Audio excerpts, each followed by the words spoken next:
Hey, what's up you guys? Yes, today it is time for another creepy video. And today we're going to be doing something that you guys have wanted me to do for a long time, but honestly, I was just too scared. We're going to be talking about some of the scariest unsolved murders of all time. Now, these stories scare me because they could happen to anybody. They could happen to me, they could happen to you. You could die at the hands of somebody else, and that person might never get arrested. People might never know the truth. And when I was researching for this video, I found some stories that were so disturbing that I literally had to turn every light on. So here are just a few of the ones that gave me nightmares. First, we're going to talk about the woman in the water. Now, before I start this one, this is probably the most famous unsolved murder ever. And I'm pretty sure Destry did a video on my channel about it a couple months ago. But it is so incredibly insane and so terrifying that I just had to talk about it in this video. So there was a woman named Elisa Lam. She was 21 years old and she was from Canada. In 2013, she was visiting California and she was documenting the whole thing on her Tumblr page. And then in February, she went missing. Now this is where it starts to get creepy. The last thing that was seen of her was an elevator security camera that showed her doing some very creepy shit. Okay, so here's the first part of the video. You can see her entering and then exiting like multiple times. Then she seems to like hide in the elevator as if she's hiding from someone, but there's no one there. And then she left the elevator and that was the last place she was seen.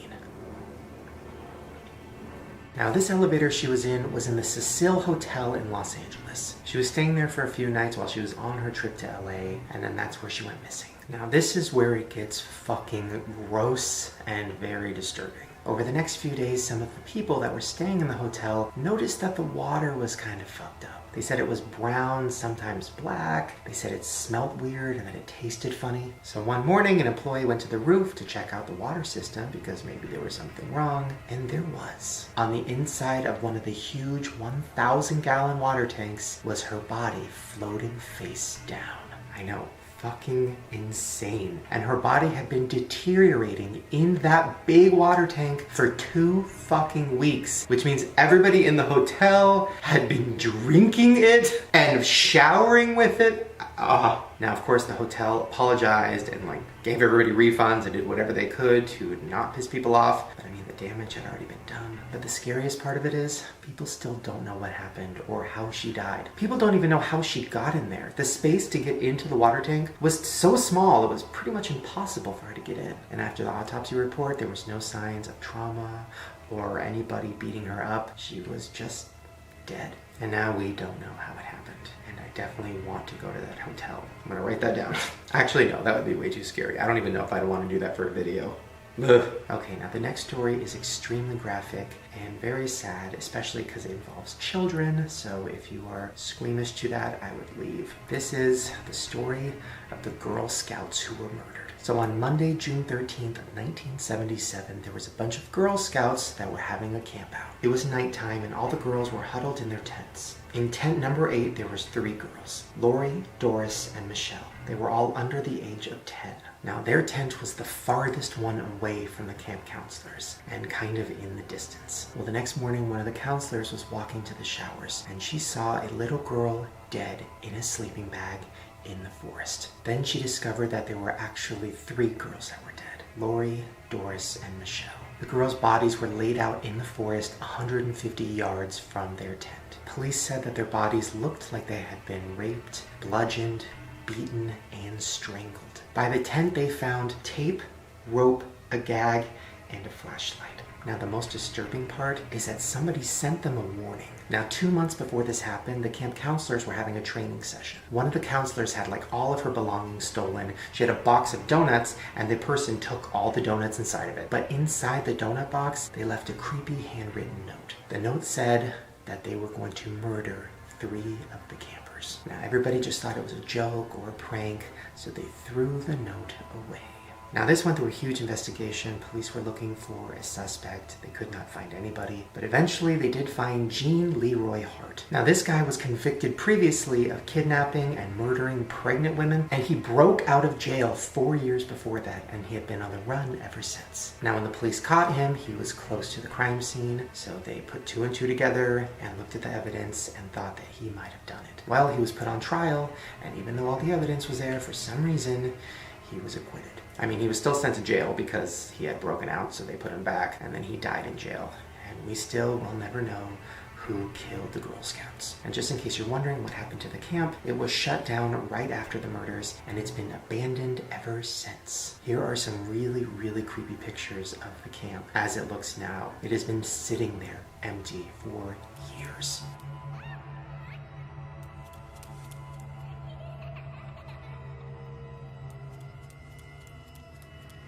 Okay, this next story is just as creepy as the last one, and somehow even more graphic. This is the story of the boy in the box. In February of 1957, a boy's body was found wrapped in a blanket and stuffed in a cardboard box. The boy's hair had been cut off, and there were signs of severe malnourishment to his body. He also had surgical scars on his ankle, his groin, and an L-shaped scar under his chin. Now this happened in Philadelphia, and the boy's age is unknown. They think he was between 3 and 7. Also unknown is his identity. Nobody knows who this kid is, who his parents are, where he came from, who killed him. Just a boy dead in a box, and nobody knows how it happened. For years, police tried to figure this out. They looked through all the clues, all the evidence. They found nothing. Now, the police wanted to show everybody in the city and pretty much around the world what this boy looked like so they could find the parents. But because the boy was dead and in a box, they had to make him up and take a picture of him. That's right. It's called post-mortem photography. It's where you make up a dead person and you put them in nice clothes and you seat them in a seat and you take their picture as if they're alive. So the police did that with this little boy, and the picture looked like this. I know, so fucking disturbing. Now, even though this picture was posted everywhere, people still had no idea who the boy was, nobody recognized him, and it didn't help. Now, an artist named Frank Bender even went as far as to make a sculpture of what the boy's father would have looked like, just like based on what the boy looked like, hoping that if they put those pictures everywhere, somebody would find the dad. Ugh, something about that picture, knowing it's a sculpture, just, I don't know. Now, years later, the guy that made that sculpture, he came out and said something that really interested the cops. And here's the quote he said: "I'm almost certain they've been missing the boat because they've been showing a boy. And he is a boy. But the boy, I believe, was dressed as a girl." I know. Fucking trippy. So he thinks that whoever raised this boy dressed them to look like a girl. He said his reasonings for this was that his hair that had just been cut all off was like still attached to his body, and it was really long hair. He also said that the eyebrows looked like they had been plucked. So then he decided to draw what the boy would look like if he was a little girl, and that's this picture. Well, that theory didn't help either, and the murder is still unsolved. Okay, so this next story isn't really an unsolved murder because they kind of solved it, but also it's a lot different from previous stories because this involves a lot of government shit, and it is fucked up. And this is a story of death by mail. So as you guys know, obviously back in September 11th, 2001, the Twin Towers were hit by planes and then crashed to the ground. Well, a week after that, something insane happened. Letters containing anthrax were sent to people across the country. It killed 5 people and infected 17 others. Okay, so before I go into what the letters were and how fucking insane that is, let me explain what anthrax is. Anthrax is one of the most lethal and deadly bacteria. Once you inhale it, it goes into your lungs and the bacteria starts to rise. It makes your lungs swell up, it makes it so you can't breathe, and then you die. So somebody sent letters with this disease on it to strangers, and those strangers opened the letter and it said this: 9/11/01, you cannot stop us. We have this anthrax. You die now. Are you afraid? Death to America. Death to Israel. Allah is great. What?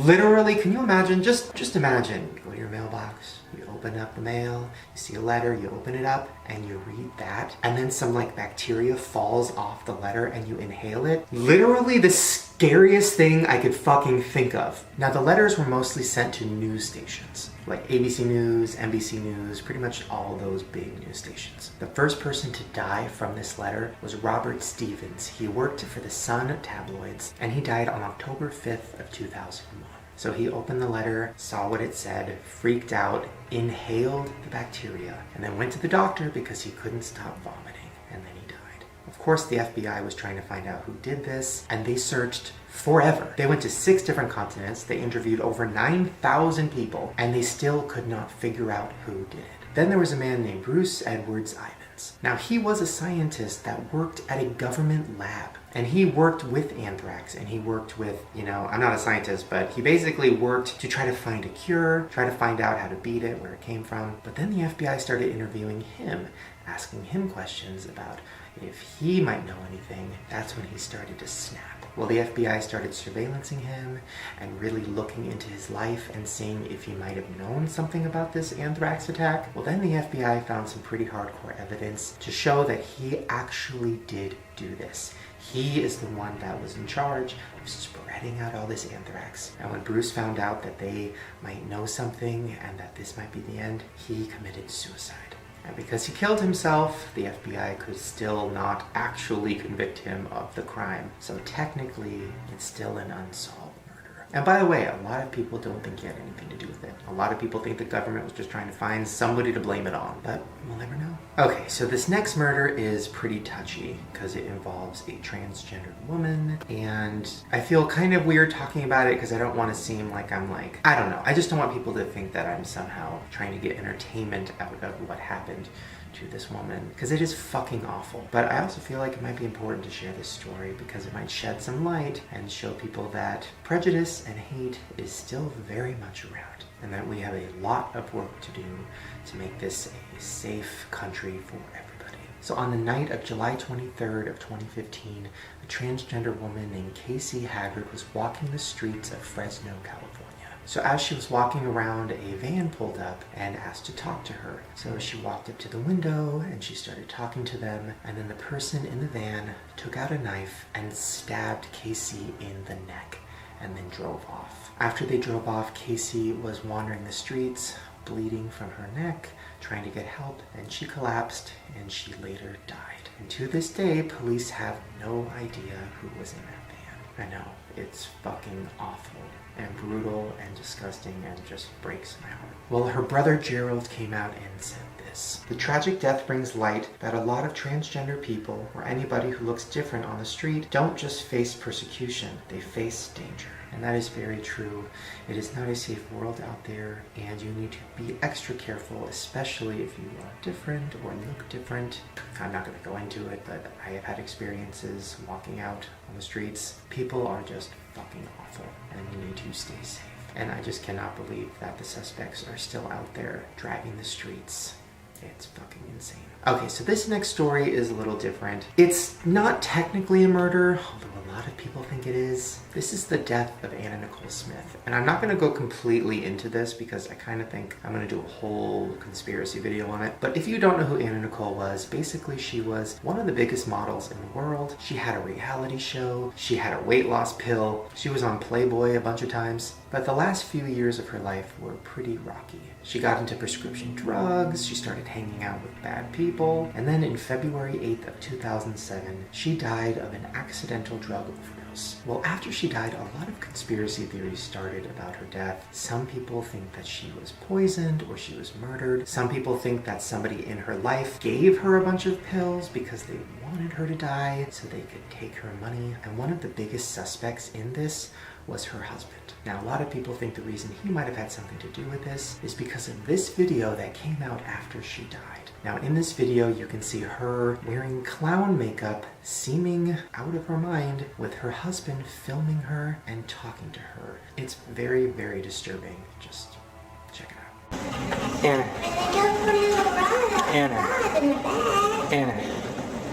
Anna, look at me. Riley thinks you've absolutely lost your mind. Huh? Riley thinks you've lost your mind. I didn't lose my mind. She thinks you have. I didn't. Is this a mushroom trip? Huh? Is this a mushroom trip? Huh? Is this a mushroom trip? What do you mean? I'm kidding. What does that mean? I'm kidding. I know. Very, very disturbing. Clearly, she's not in her right state of mind. Why is her husband filming her? Then he says something that gets really uncomfortable.